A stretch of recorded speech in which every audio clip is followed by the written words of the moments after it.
जय हिंद दोस्तों, आज हम डिस्कस करेंगे 22 मार्च 2025 के करंट अफेयर्स के मोस्ट इंपॉर्टेंट क्वेश्चन।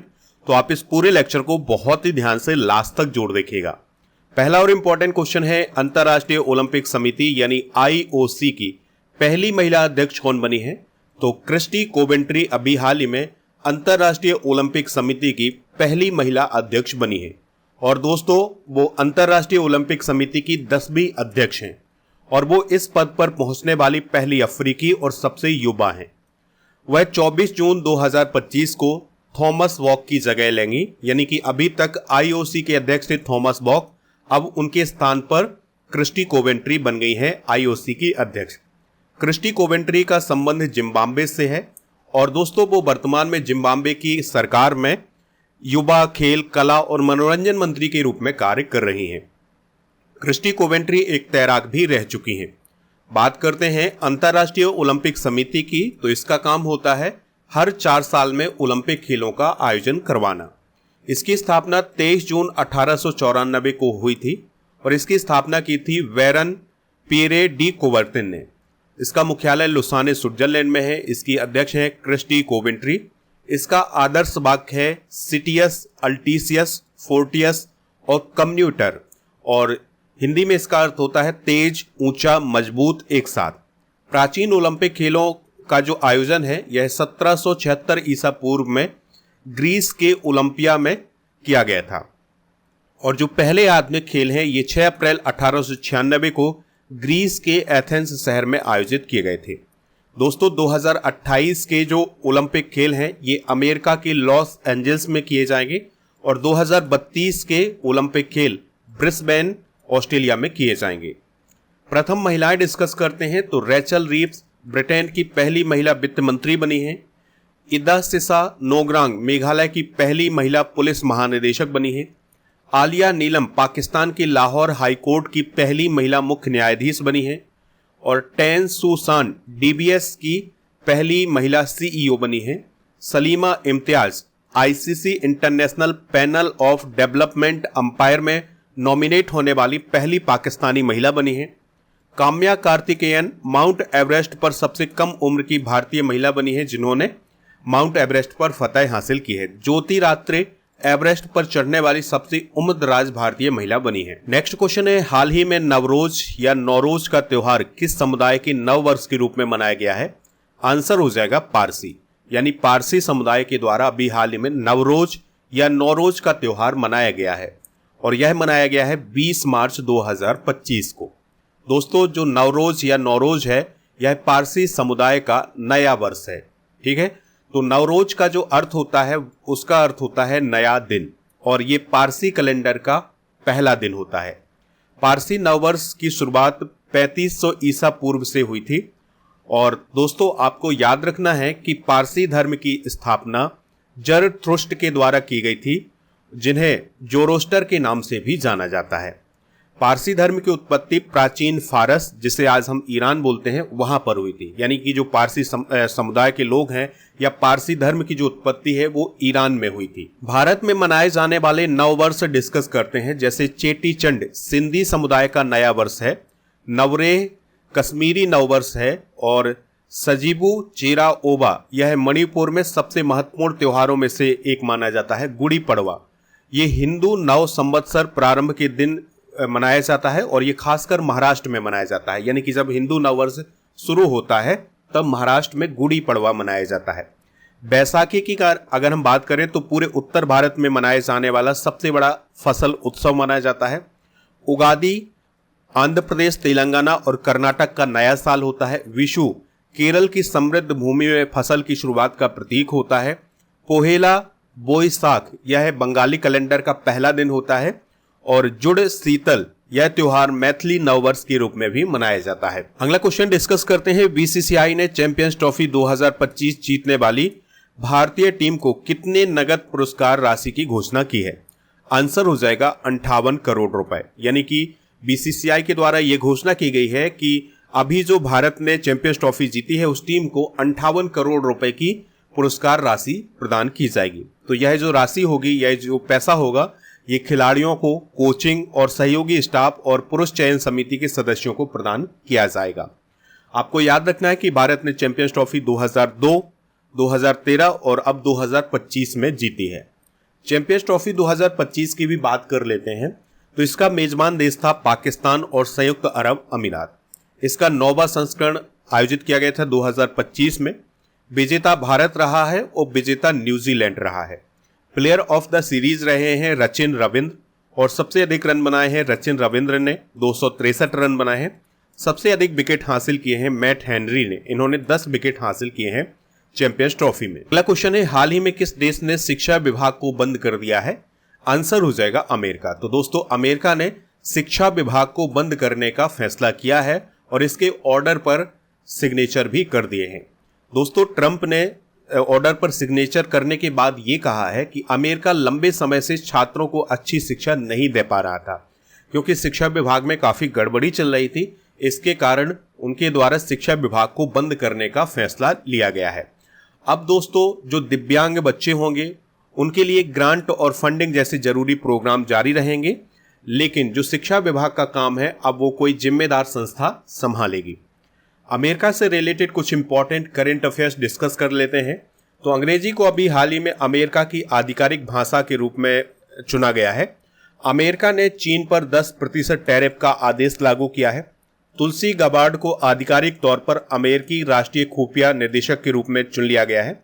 दोस्तों तुलसी गबार्ड अभी हाल ही में भारत की यात्रा पर भी आई थी, इनको आप जरूर याद रखिएगा। Bharat F-35 stealth fighter jet America से खरीदने वाला है। अमेरिका WHO और पेरिस जलवायु समझौते से अलग हो गया है। हाल ही में अमेरिका में टिकटॉक को भी बैन किया गया है। अगला क्वेश्चन है, किस संगठन ने समर्थ इनक्यूबेशन प्रोग्राम शुरू किया है? आंसर हो जाएगा C.DOT ने। तो दोस्तों centre for development of telematics यानी C.DOT ने दूरसंचार और सूचना प्रौद्योगिकी क्षेत्रों में नवाचार और स्वदेशी अनुसंधान को बढ़ावा देने के लिए और स्टार्टअप के लिए समर्थ इनक्यूबेशन कार्यक्रम शुरू किया है। C.DOT की अगर हम बात करें तो यह भारत सरकार का एक स्वायत्त दूरसंचार प्रौद्योगिकी विकास केंद्र है। इसकी स्थापना 1984 में हुई थी और यह भारतीय दूरसंचार नेटवर्क की आवश्यकताओं को पूरा करने के लिए अत्याधुनिक तकनीक विकसित करता है। अगला क्वेश्चन है, भारतीय अभिनेता चिरंजीवी को किस देश की सरकार से लाइफ टाइम अचीवमेंट अवार्ड प्राप्त हुआ है? आंसर हो जाएगा ब्रिटेन। तो दोस्तों दिग्गज तेलुगु सिनेमा सुपरस्टार चिरंजीवी को भारतीय सिनेमा में उनके योगदान, सांस्कृतिक प्रभाव और सार्वजनिक सेवा के लिए लाइफ टाइम अचीवमेंट अवार्ड से सम्मानित किया गया है। दोस्तों उन्हें यह अवार्ड या ये सम्मान किसने दिया है? तो ब्रिज इंडिया नामक संस्था ने यह सम्मान दिया है।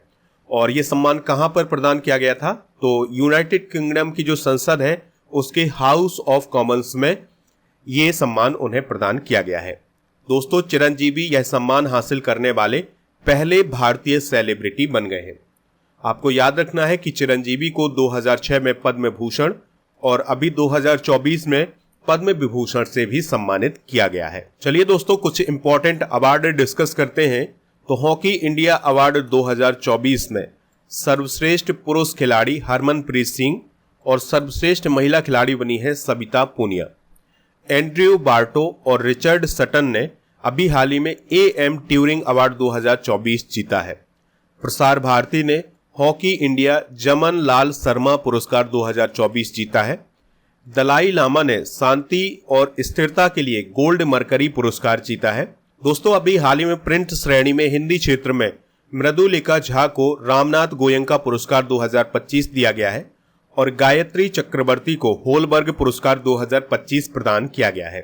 नेक्स्ट क्वेश्चन है, भारत ने किस देश की कृषि को बढ़ावा देने के लिए $1 मिलियन की मशीनरी भेजी है? आंसर हो जाएगा सूरीनाम। तो दोस्तों भारत ने अपनी विकास साझेदारी के तहत पैशन फ्रूट उद्योग को समर्थन देने के लिए सूरीनाम को $1 मिलियन की मशीनरी भेजी है। इसका उद्देश्य है कृषि उत्पादकता को बढ़ाना और भारत सूरीनाम द्विपक्षीय संबंधों को मजबूत करना। सूरीनाम की अगर हम बात करें तो यह दक्षिण अमेरिका महाद्वीप का एक छोटा सा देश है। राजधानी है इसकी पारामारिबो और यहाँ की आधिकारिक भाषा है डच और यहाँ के राष्ट्रपति हैं चान संतोखी। दोस्तों यहाँ पर भारतीय मूल के लोग भी रहते हैं। यहां पर आप दक्षिण अमेरिका महाद्वीप देख पा रहे हैं और यहां पर स्थित है सूरीनाम देश। अगला क्वेश्चन है, महाराष्ट्र राज्य के सर्वोच्च नागरिक पुरस्कार महाराष्ट्र भूषण से किसे सम्मानित किया गया है? आंसर हो जाएगा इसका राम सुतार को। तो दोस्तों, महाराष्ट्र सरकार ने स्टैच्यू ऑफ यूनिटी के निर्माता प्रख्यात मूर्तिकार राम सुतार को राज्य के सर्वोच्च नागरिक पुरस्कार महाराष्ट्र भूषण से सम्मानित करने का निर्णय लिया है। राम सुतार पद्म भूषण पुरस्कार विजेता भी हैं। उन्होंने 182 मीटर ऊंची प्रतिमा स्टैच्यू ऑफ यूनिटी का डिजाइन तैयार किया था। ठीक है, तो स्टैच्यू ऑफ यूनिटी जो कि सरदार वल्लभ भाई पटेल का स्टैच्यू है, इसको डिजाइन किसने किया था? राम सुतार ने। दोस्तों, स्टैच्यू ऑफ यूनिटी दुनिया की सबसे ऊंची प्रतिमा है, इस बात को भी आप याद रखिएगा। तो राम सुतार को महाराष्ट्र भूषण पुरस्कार के अंतर्गत 25 लाख रुपए एक स्मृति चिन्ह प्रदान किया जाएगा। राम सुतार ने अपने बेटे के साथ कई प्रमुख परियोजनाओं में भी काम किया हुआ है, जैसे अयोध्या में भगवान श्री राम की 251 मीटर ऊंची प्रतिमा बनाने में इन्होंने सहयोग किया है। बेंगलुरु में भगवान शिव की 153 फीट ऊंची प्रतिमा में सहयोग किया है और पुणे के मौसी में छत्रपति संभाजी महाराज की 100 फीट ऊंची प्रतिमा में भी ये शामिल रहे हैं। नेक्स्ट क्वेश्चन है, न्यूजीलैंड के प्रधानमंत्री क्रिस्टोफर लक्सन ने किस युद्धपोत का दौरा किया है? आंसर हो जाएगा INS सूरत। तो दोस्तों, न्यूजीलैंड के प्रधानमंत्री क्रिस्टोफर लक्सन भारत की यात्रा पर आए हुए हैं और इसी यात्रा के दौरान वो मुंबई गए थे।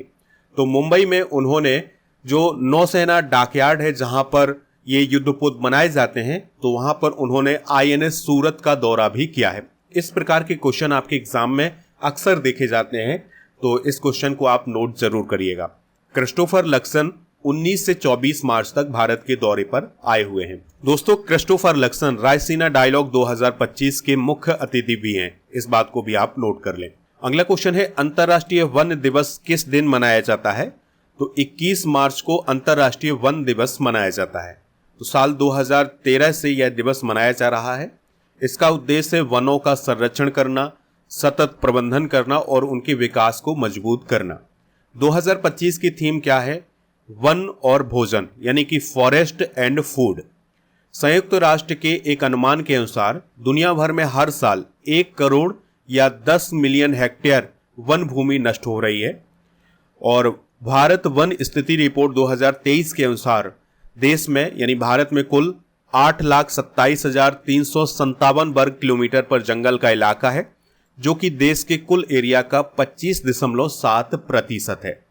क्षेत्रफल की दृष्टि से सबसे अधिक वन एवं वृक्ष आवरण वाले टॉप राज्यों की अगर हम बात करें तो मध्य प्रदेश है पहले नंबर पर, दूसरे पर अरुणाचल प्रदेश और तीसरे स्थान पर है महाराष्ट्र। कुल भौगोलिक क्षेत्रफल की तुलना में वन आवरण के प्रतिशत की दृष्टि से लक्षद्वीप पहले स्थान पर है। तो दोस्तों, लक्षद्वीप के 91.33% भाग पर वन है। इस पॉइंट को भी आप नोट कर लें। अगला क्वेश्चन है, किस राज्य की विधानसभा में सांकेतिक भाषा लागू की गई है? आंसर हो जाएगा इसका पंजाब। तो दोस्तों, पंजाब विधानसभा में उन लोगों की सुविधा के लिए सांकेतिक भाषा शुरू की जाएगी जो बोलने या सुनने में असमर्थ हैं। हाल ही में पंजाब विधानसभा ने 1947 से लेकर अब तक पंजाब विधानसभा की बहसों या कार्रवाइयों तक पहुंचने के लिए अपना एक सर्चिबल इंजन भी लॉन्च किया है। तो इस प्रकार की सुविधा लॉन्च करने वाली पंजाब विधानसभा पहली विधानसभा बन गई है। अगला क्वेश्चन है, मार्च ऑफ ग्लोरी पुस्तक को किसने लिखा है? तो के अरुमुगम और एरोल डी क्रूज के द्वारा मार्च ऑफ ग्लोरी पुस्तक को लिखा गया है। तो इस क्वेश्चन का राइट आंसर हो जाएगा ऑप्शन नंबर सी, यानी ए और बी दोनों। तो भारत की 1975 हॉकी विश्व कप जीत की स्वर्ण जयंती के उपलक्ष्य में मार्च ऑफ ग्लोरी पुस्तक का अभी हाल ही में अनावरण किया गया है, इसको लॉन्च किया गया है। इस पुस्तक के लेखक कौन है? के अरुमुगम, जो कि हॉकी इतिहासकार हैं, और एरोल डी क्रूज, जो कि एक पत्रकार हैं। यह पुस्तक 15 मार्च 1975 को कुआलालंपुर में भारत की ऐतिहासिक विजय की यात्रा को दर्शाती है। यानी कि 1975 में भारत ने जो हॉकी विश्व कप जीता था, जो फाइनल जीता था, उसकी यात्रा के बारे में इस पुस्तक में बताया गया है। तो दोस्तों, ये थे आज के करंट अफेयर्स के क्वेश्चन। आप हमारे ऐप को इंस्टॉल कर लें। ऐप का लिंक डिस्क्रिप्शन बॉक्स में दिया गया है। तो यहां पर मिलेगा आपको paid course, e book, test series, daily current affairs का PDF और कोर्स एंड PDF वाला ऑप्शन। तो यहाँ पर आपको 1 year complete monthly current affairs का पैकेज मिल जाएगा, जिसमें हर महीने मंथली करेंट अफेयर्स की ई बुक को अपडेट किया जाएगा। इसके अलावा 1000 टॉपिक वाइज स्टैटिक जीके की पीडीएफ मिल जाएगी। 1 year topic wise all current affairs की पीडीएफ भी आपको यहाँ पर मिलेगी। और इसके अलावा अगर आप मंथली करेंट अफेयर्स की ई बुक को अलग से प्राप्त करना चाहते हैं तो ई बुक वाले सेक्शन पर जाकर के इसे हिंदी और इंग्लिश दोनों मीडियम में प्राप्त कर सकते हैं। 13 महीने के करंट अफेयर्स की ई बुक आपको ऐप पर मिल जाएगी। इसके अलावा 1800 करंट अफेयर्स के एमसीक्यूज की ई बुक भी ऐप पर ही मिलेगी। चलिए दोस्तों, कल के करंट अफेयर्स को भी रिवाइज कर लेते हैं। विश्व खुशहाली सूचकांक 2025 में भारत का कौन सा स्थान रहा है? 118वां। हाल ही में 19वें रामनाथ गोयनका पुरस्कार 2025 किस क्षेत्र में प्रदान किए गए हैं? पत्रकारिता। नामरूप 4 उर्वरक संयंत्र किस राज्य में स्थापित किया जाएगा? असम। स्केचर्स के ब्रांड एम्बेसडर कौन बने हैं? जसप्रीत बुमराह। विश्व का सबसे बड़ा श्वेत हाइड्रोजन भंडार किस देश में पाया गया है? फ्रांस। बगाड़ रथ यात्रा का त्योहार किस राज्य में मनाया गया है? महाराष्ट्र। आतंकवाद निरोध पर 14वीं आसियान रक्षा मंत्रियों की बैठक कहाँ हुई है? तो ये नई दिल्ली में हुई है। लोकसभा सचिवालय और किस मंत्रालय ने संसद भाषणी शुरू करने के लिए समझौता किया है?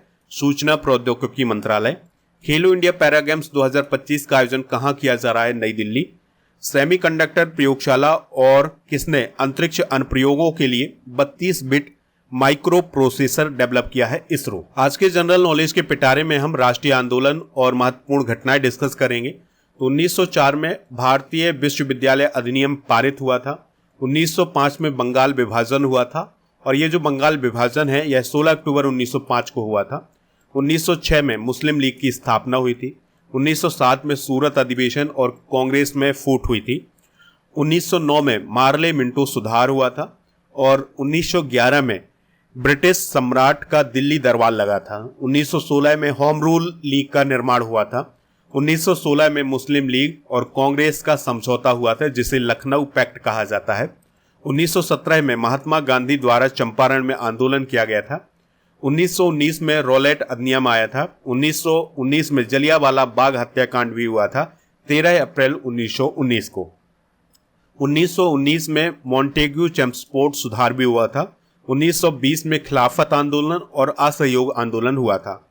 1922 में चोरी चोरा कांड हुआ था 4 फरवरी 1922 को। और 1927 में साइमन कमीशन की नियुक्ति हुई थी और 1928 में साइमन कमीशन भारत आया था। 1929 में भगत सिंह द्वारा केंद्रीय असेंबली में बम विस्फोट किया गया था। 1929 में कांग्रेस द्वारा पूर्ण स्वाधीनता की मांग की गई थी। दोस्तों, आज आपके लिए क्वेश्चन है, चैंपियंस ट्रॉफी 2025 का विजेता कौन है? जो भी इसका राइट आंसर हो कमेंट बॉक्स में जरूर बताएं। और ऐप पर दोस्तों ये सभी ई बुक मिल जाएंगी जो कि जीके की ई बुक है, तो इसके लिए आप ऐप इंस्टॉल कर लें। इसका लिंक डिस्क्रिप्शन बॉक्स में दिया गया है। ये सभी कोर्स आपको ऐप पर मिल जाएंगे जो कि आपके सभी एग्जाम के लिए हैं। इसमें इंग्लिश का फाउंडेशन बैच है, एमपी के एग्जाम के लिए, एसएससी के लिए फाउंडेशन बैच है। इसके अलावा दोस्तों रेलवे और मैथ का फाउंडेशन बैच मिल जाएगा। महिला सुपरवाइजर जो कि एमपी में एग्जाम चल रहा है उसके लिए मिल जाएगा। तो ये सभी कोर्स आप ज्वाइन कर सकते हैं।